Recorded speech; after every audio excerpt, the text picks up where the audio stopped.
Here's some more tips to know about making transformations in Photoshop. If I go to my Edit, Transform drop-down menu, you can see I've got the predefined types of transformations we can make. But what I like to use is the Free Transform tool.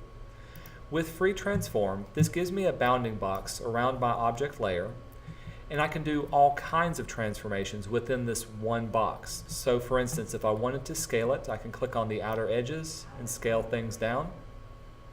If I wanted to rotate it, I can move my cursor just outside of the bounding box and I get a rounded arrow cursor to be able to rotate.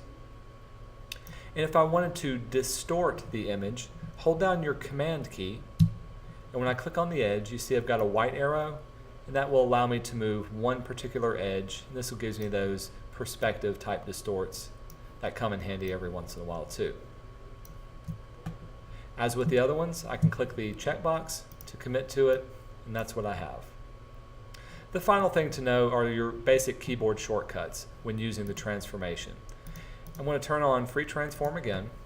If you want to make sure everything stays proportional, hold down your Shift key and it'll scale things proportionally.